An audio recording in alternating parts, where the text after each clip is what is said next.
Nosso tema de hoje é o que vem depois da morte. Eu vou fazer uma oração e depois da oração a gente começa. Querido Deus, amado Pai, muito obrigado, Senhor, por estarmos aqui juntos, reunidos, com um único propósito, a fim de adorar o Teu santo nome. Que o Senhor venha ser com cada pessoa que aqui se encontra. O Senhor sabe as suas lutas, o Senhor sabe as suas dificuldades, mas que o Senhor possa agir poderosamente, ó Pai, na causa desses que aqui estão e também naqueles que não estão aqui essa manhã. Se tiver alguém que ainda precisa chegar, que o Senhor venha ser com essa pessoa. Nesse momento que iremos abrir a Tua palavra, nós te pedimos humildemente a orientação do Espírito Santo, que Ele venha ser o verdadeiro pregador essa manhã e que eu seja apenas um instrumento usado por Ele. Sei das minhas condições pecaminosas, falhas, mas que pelos méritos de Cristo Ele nos permite estar aqui, porque se não fosse os méritos de Cristo, nós já estaríamos sido fulminados. Muito obrigado pela graça que está em Cristo Jesus. Que nesse momento o Senhor toma a frente, no doce nome de Jesus. Amém.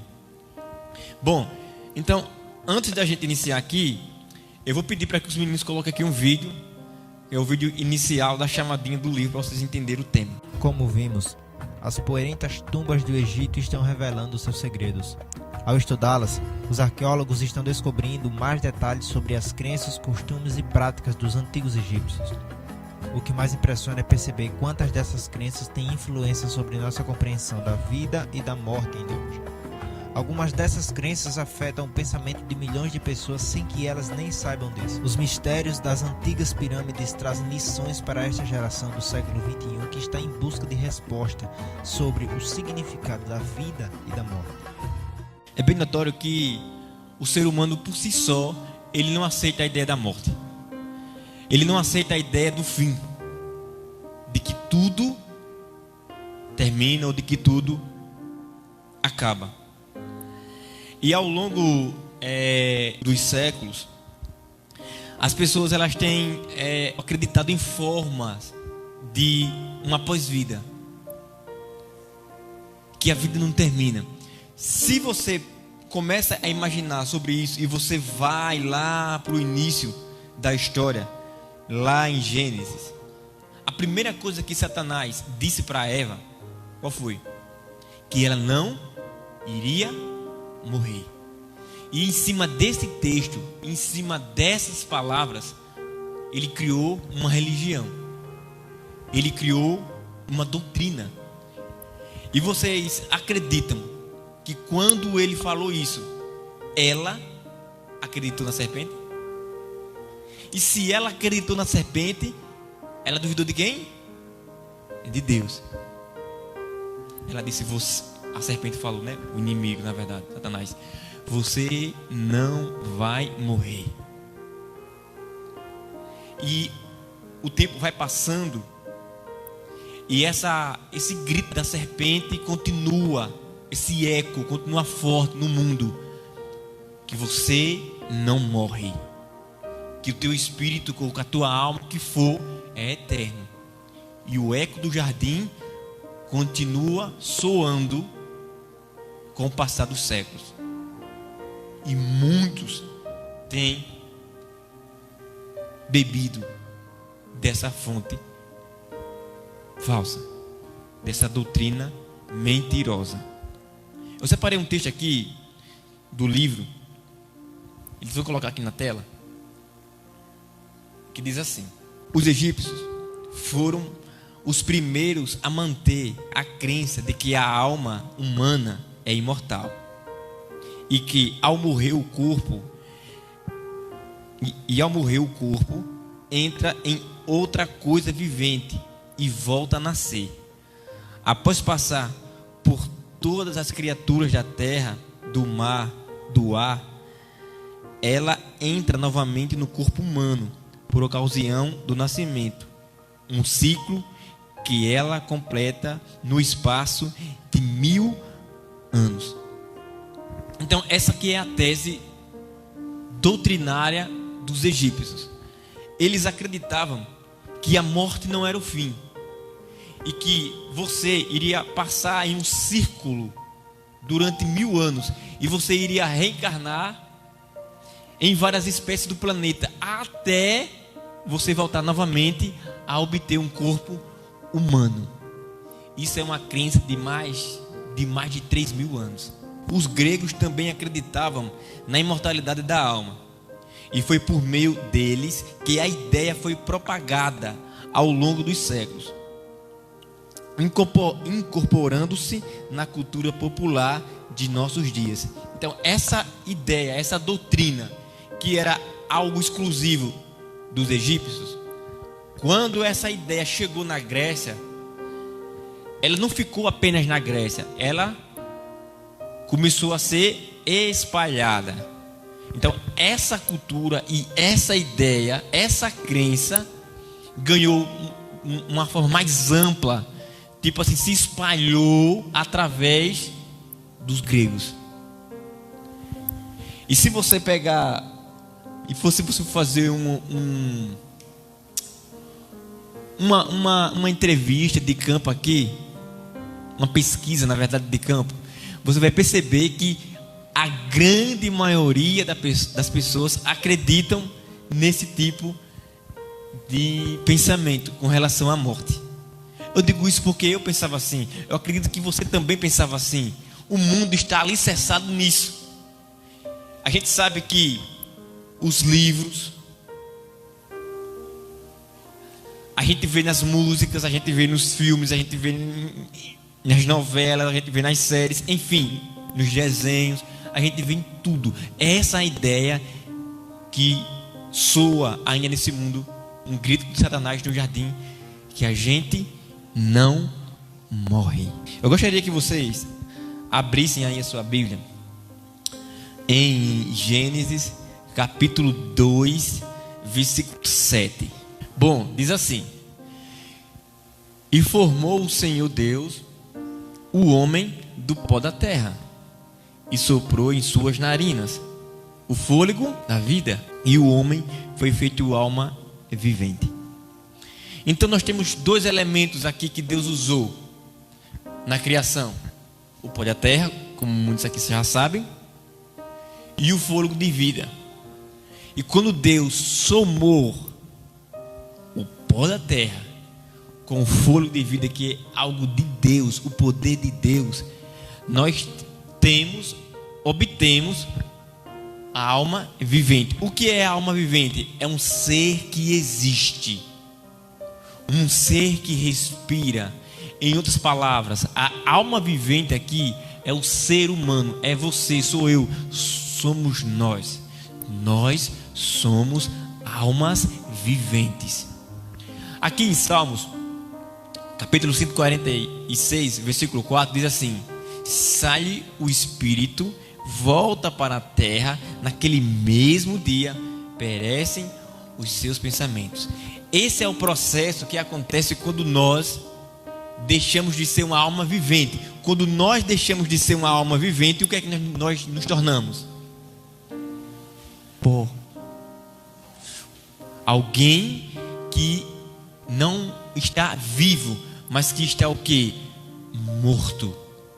E quando é que perdemos isso?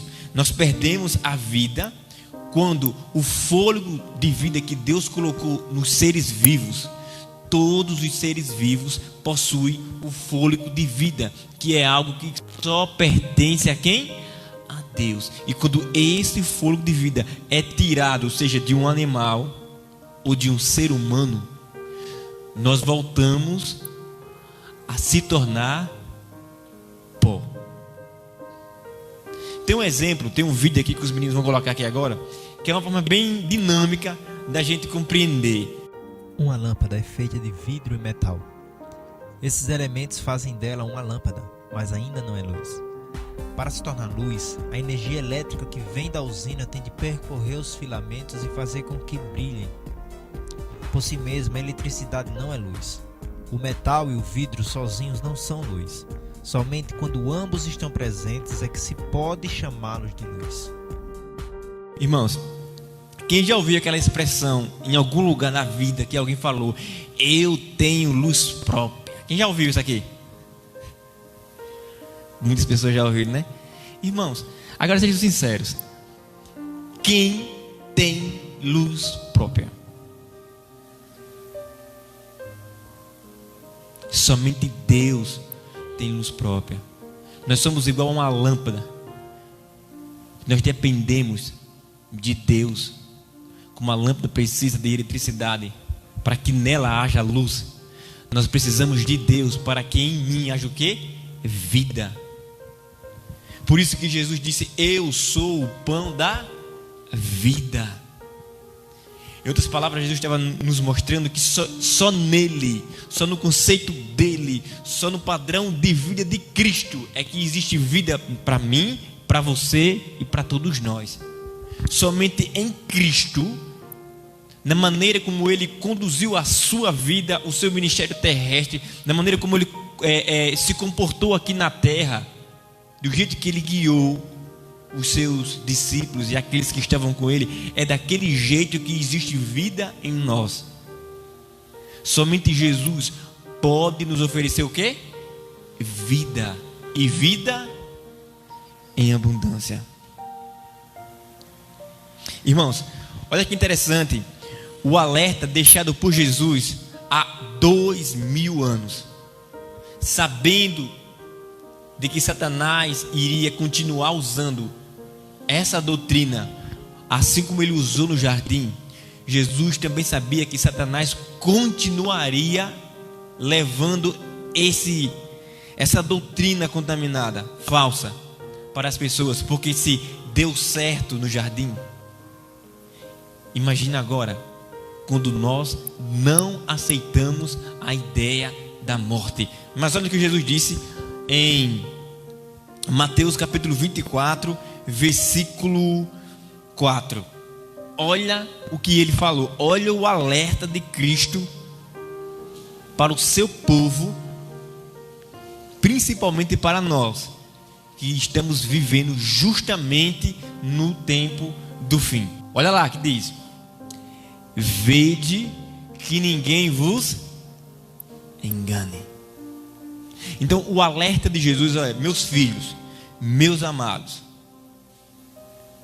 cuidado para que Satanás não engane vocês, porque assim como ele enganou Eva, assim como ele enganou Adão, assim como ele tem enganado as pessoas ao longo dos séculos, ele continuará usando esse mesmo segmento. Olha só, nos últimos dias da história humana, o diabo usará o espiritismo para iludir milhões de pessoas. A ideia da alma imortal está preparando o mundo para o último engano de Satanás.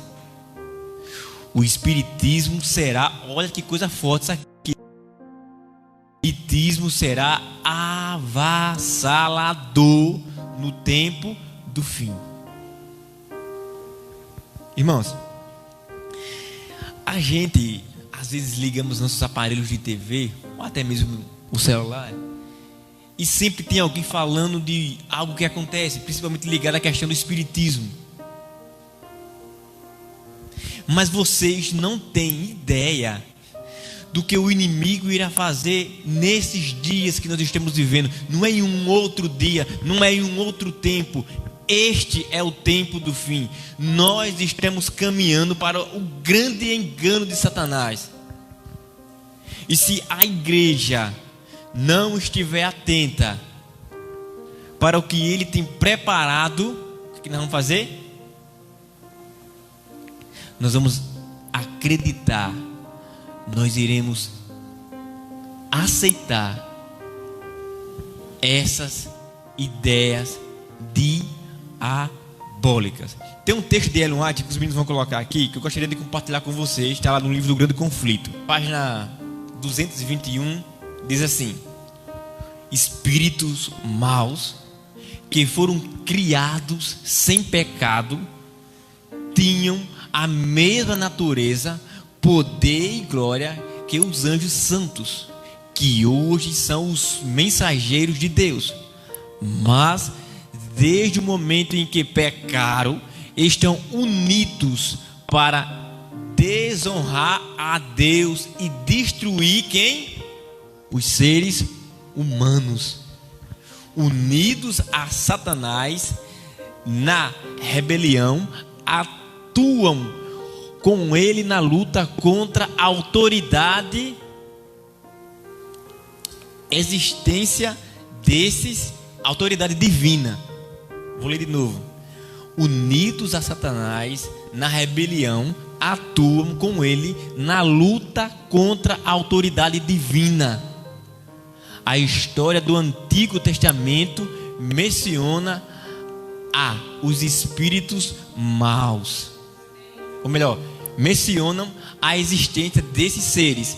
Mas durante o tempo de Cristo, os espíritos maus manifestaram seu poder de modo mais marcante. Cristo veio para salvar o ser humano. Cristo veio para salvar o ser humano. E Satanás veio para quê? Eu coloquei isso, eu deixei assim. E Satanás? Irmãos, olha que interessante aqui. Que eu gostaria de recortar um pouco do que eu li aqui. Anjos que caíram do céu, mas que não perderam o quê? A sua glória. Que não perderam o seu brilho, que não perderam o seu intelectual. Esses anjos não estão diferentes dos anjos que permaneceram ao lado de Deus, não. Assim como os anjos que ficaram ao lado de Deus santos são inteligentes, são belos, bonitos, maravilhosos, esses que caíram também são. Só que há uma diferença entre os anjos que ficaram com Cristo e os anjos que optaram por Satanás. Como diz o texto lá, que esses anjos estão para trabalhar, arruinar a vida de quem? Dos seres humanos. Já que eles não conseguem atingir a Deus, eles se voltam para quem? Para as criaturas de Deus. Eu, você, nós. E ele tem trabalhado fortemente para levar esse mundo à ruína. Recentemente, a NASA. O que é a NASA? Alguém poderia me ajudar aqui? O que é a NASA? Isso. Ela veio a público depois de vários anos, as pessoas questionando, ela veio a público declarar que sim, que existem OVNIs. O que são OVNIs? Objeto não identificado, disco voador. Eles vieram a público relatar que realmente existe esses instrumentos e que eles não sabem explicar a sua natureza ou as suas capacidades, enfim, eles estão no escuro. Mas quando eu abro esse livro aqui, quando você abre esse livro aqui, Satanás não tem poder para te enganar, porque nós sabemos muito bem que esses sinais que estão acontecendo aí no céu, misteriosamente, nós sabemos muito bem de onde vem, ou quem é. Mas eu pergunto, e o mundo? Imagine que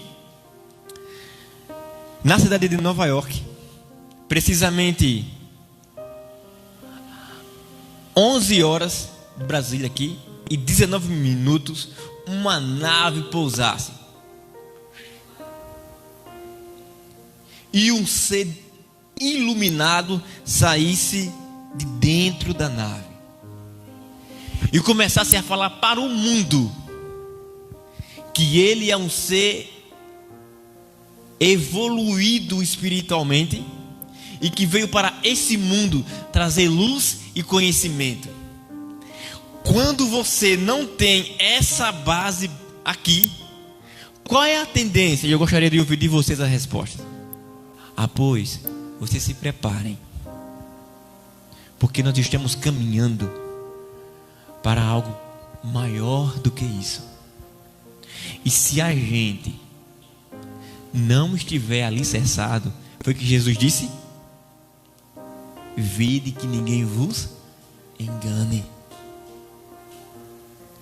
O diabo, ele está aí, trabalhando em silêncio, mas trabalhando feito um louco, para destruir a tua vida, para destruir a sua vida, para destruir a sua vida, para destruir a nossa vida. Quantas pessoas nesse mundo iriam engolir, iriam aceitar, iriam reverenciar, iriam adorar esse exemplo que eu dei aqui agora? Você tem noção? Vocês já pararam para pensar?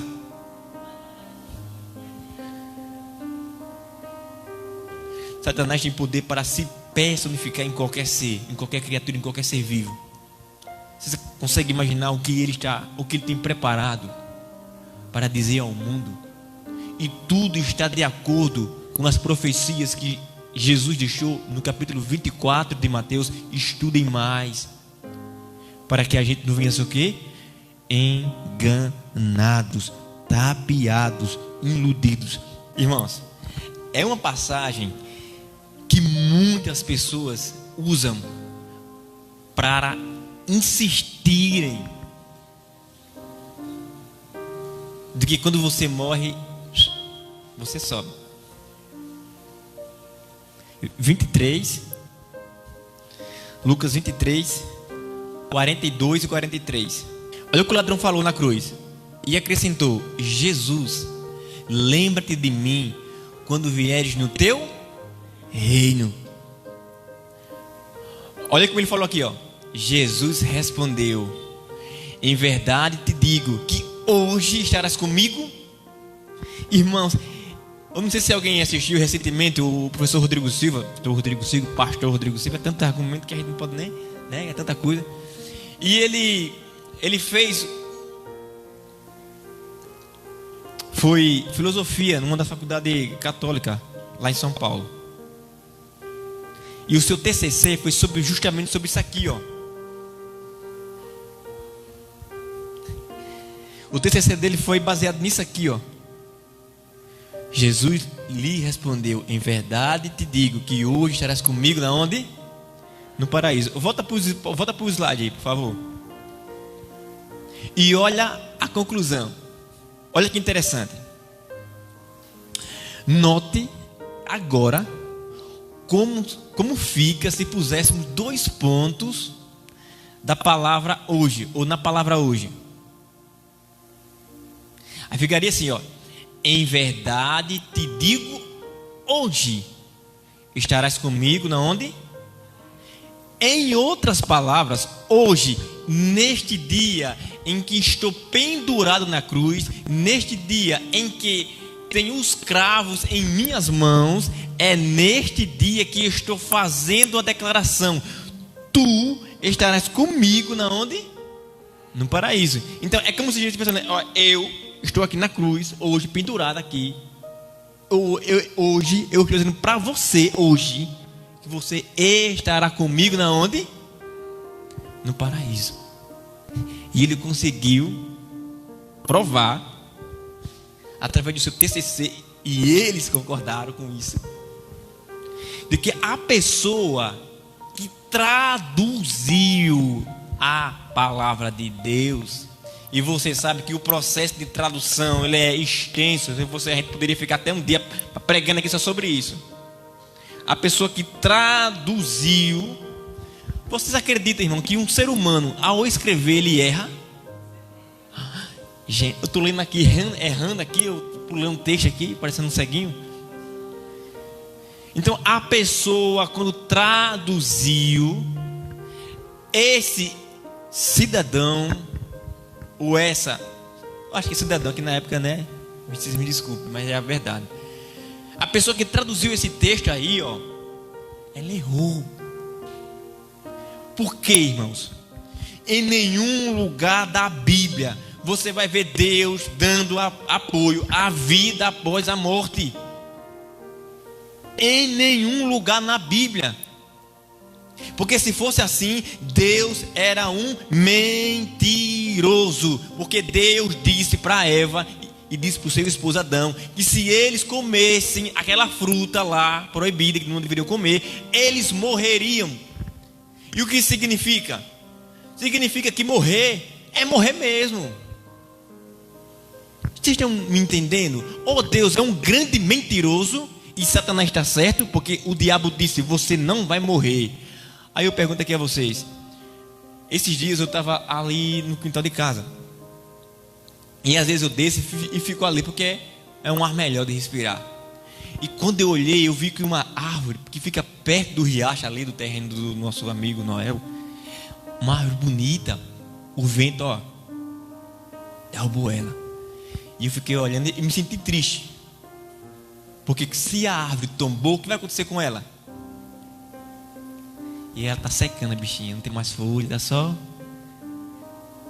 Irmãos, a natureza nos ensina que Deus sempre falou a verdade. Deus nunca omitiu um ponto dessa história desse mundo aqui. Deus está sempre com a verdade. E se Deus disse que quando você morre, é porque você morre mesmo. Mas tem uma comparação. Por conta do plano da salvação, essa morte que nós temos hoje é apenas um sono profundo que o próprio Jesus nos ensinou. Jesus sim foi o único ser humano. Jesus reivindicou a sua posição de Deus e veio para esse mundo como um cidadão humano.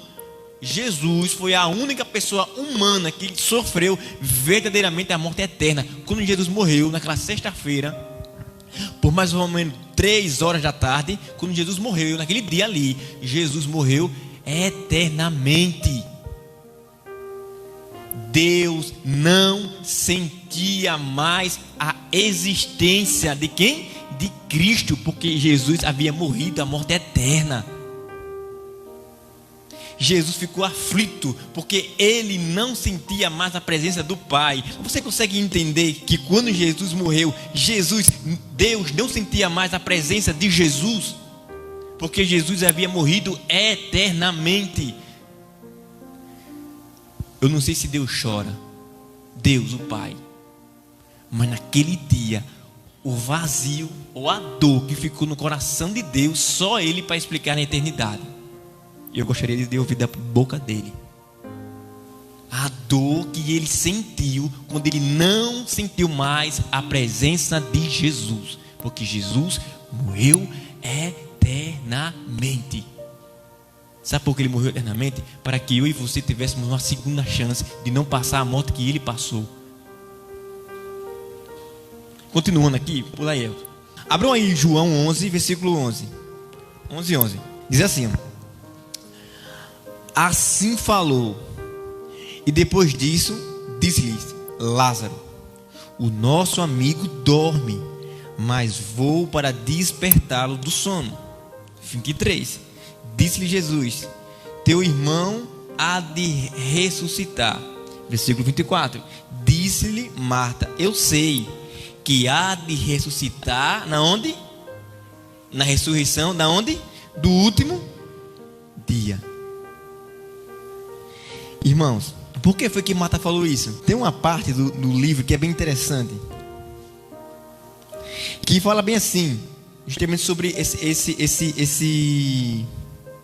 esse tema. Por que Marta disse que o Lázaro iria ressuscitar na ressurreição no último dia? Com certeza Jesus falava para ela, ensinava a eles essa doutrina. E elas, quando ele disse que ele iria ressuscitar no último, ela entendeu. Na ressurreição no último dia.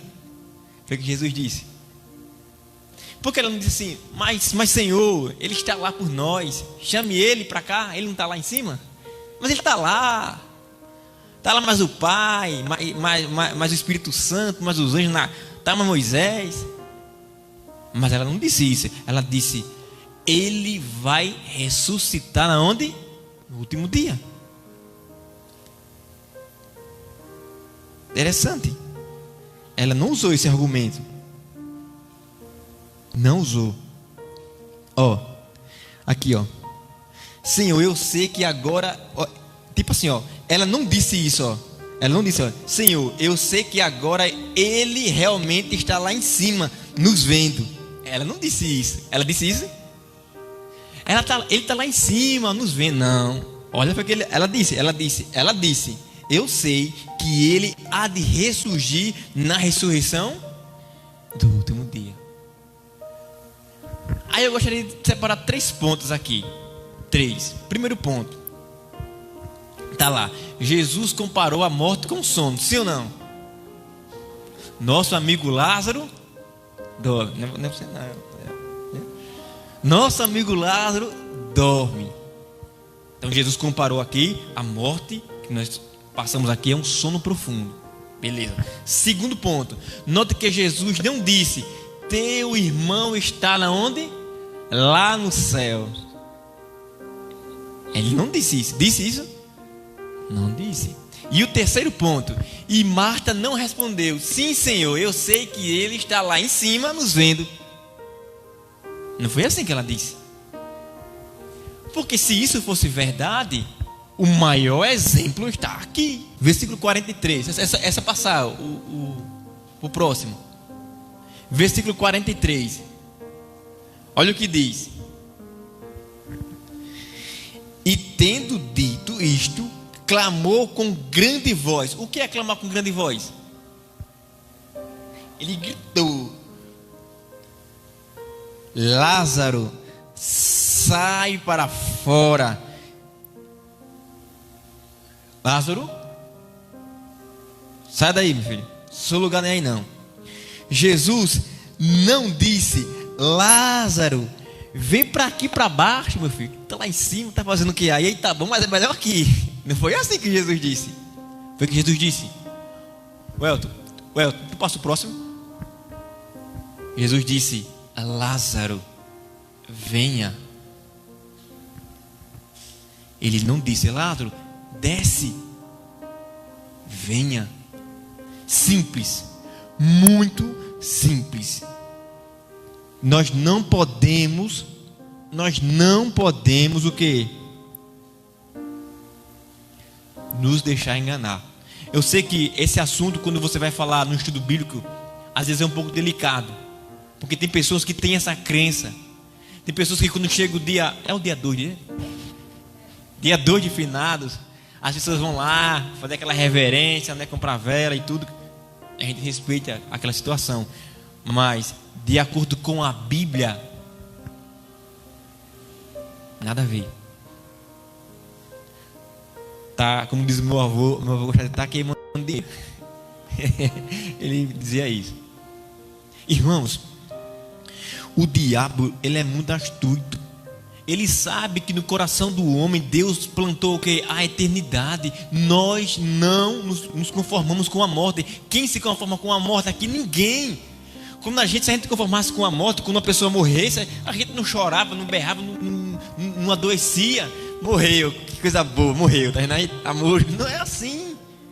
A gente chora, a gente treme, a gente fica sem comer, a gente adoece. Tem pessoas que adoecem, porque nós não fomos feitos para a morte.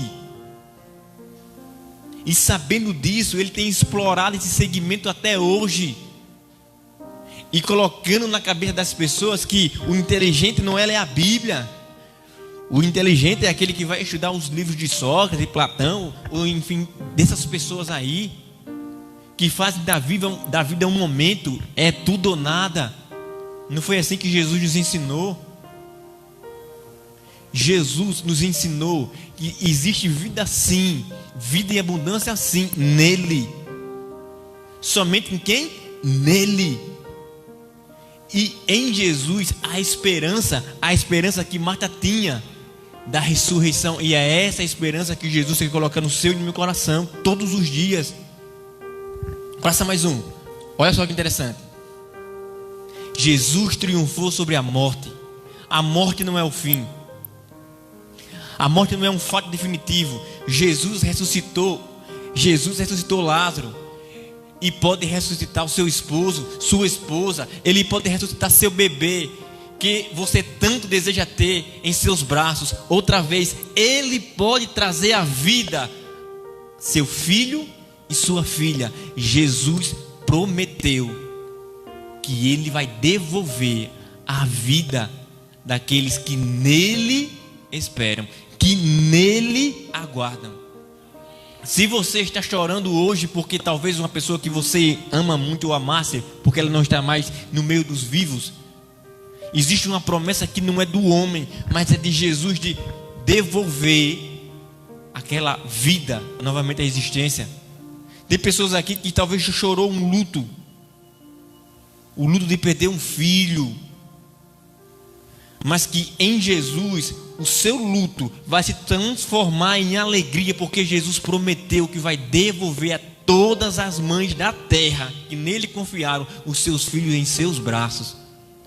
E você vai ter o prazer, você vai ter a honra de criar o seu filho não nesse mundo sujo, nesse mundo contaminado pelo pecado, mas você vai ter a alegria de criar o teu filho no reino celestial, no reino dos céus. O teu filho vai ter a melhor educação do mundo. Esse sim vai nascer em berço de ouro, que a cidade realmente ela é de ouro lá, vocês sabem disso. Então se agarrem à promessa que Jesus nos oferece. Coragem. Jesus está dizendo essa manhã para mim, primeiramente para mim e para você, coragem. Porque eu venci o mundo. A pessoa fala para você: eu venci o mundo. E se eu venci, vocês também vão vencer. Graças ao nosso bom Deus, que Jesus Cristo nos oferece a esperança. Jesus Cristo tira dos nossos olhos o que? A fenda que nos deixa cego, ou que nos deixava cego. Hoje Jesus arrancou essas fendas, e hoje nós não somos mais cegos. Hoje nós estamos vendo não como o mundo vê, mas nós estamos vendo como Jesus vê. E aqui, nesse livro está o maior recurso, está o maior tesouro da tua vida aqui, A luz do mundo está aqui, na palavra de Deus. Porque é através da luz do mundo que está na nossa mente, no nosso coração. Você pode entrar na maior treva do mundo, mas você está com a luz. E quem está com a luz jamais andará em trevas. Que Deus nos abençoe. Eu vou chamar a Claudiana para vir louvar junto com a sua dupla, para vir louvar a Deus. Ele não vai vir não, ela conseguiu enganá-lo, tapeado. Tá vendo aí? Mais uma pessoa tapeada ali.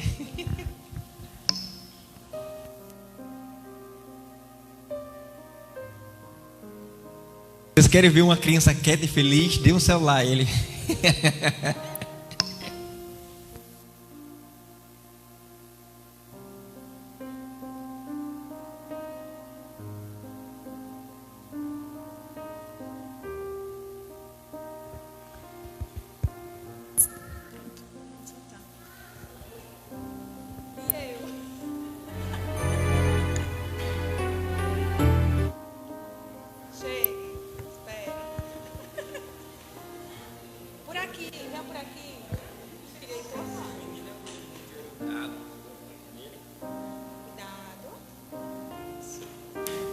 Quando você é de Deus, você não é tapeado. Amém?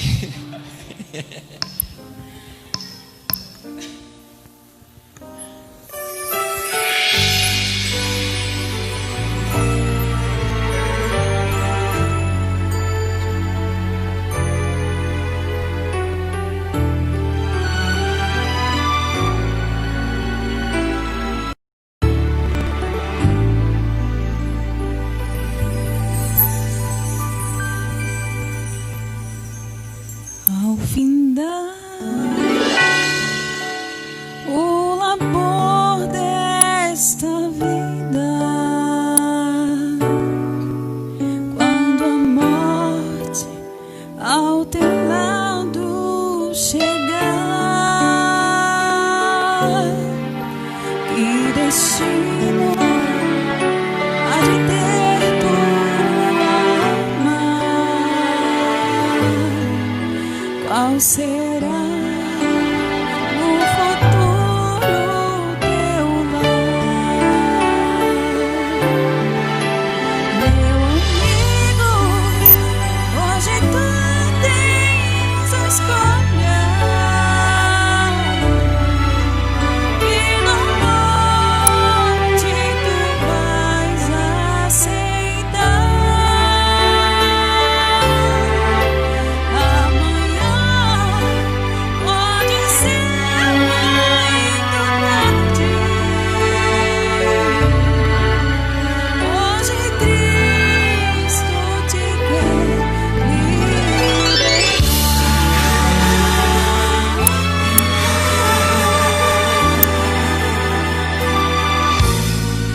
Irmãos, o maior tesouro que você tem na sua vida não é aquele que você está correndo atrás, tipo assim, uma carreira profissional, enfim, coisa desse gênero. O maior tesouro que você tem na vida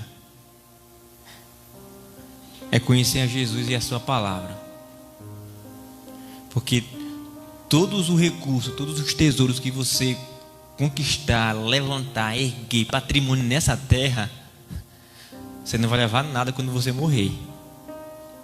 Mas o tesouro que está aqui, na palavra de Deus, nem a morte toma de você. Então preste muita atenção nisso. Valorize mais o estudo da palavra de Deus. Valorize mais se envolver na obra de Deus, para que outras pessoas também estejam aqui, com a gente. Eu sei que cada um tem os seus afazeres, eu sei que cada um tem as suas correrias, tem as suas lutas, mas você sabe, sempre tem um espaço, sempre tem um tempinho, sempre tem um espacinho para Deus. Sempre tem que ter essa prioridade. Primeiro Deus, depois eu. Amém? Primeiro Deus, depois eu. Vamos orar. Senhor Deus, muito obrigado pelo privilégio que o Senhor nos concedeu de conhecer o ouro refinado da Tua palavra. Porque a Tua palavra é a luz do mundo. Ela nos devolve a visão. Com ela deixamos de ser cego e podemos enxergar perfeitamente qual é o verdadeiro estado desse mundo. Senhor, nos dê um sábado na Tua presença. Venha assim com cada um durante esse dia, e que o Senhor abençoe, ó Pai, essa igreja, para que ela se fortaleça em espírito e em verdade. No doce nome de Jesus, amém.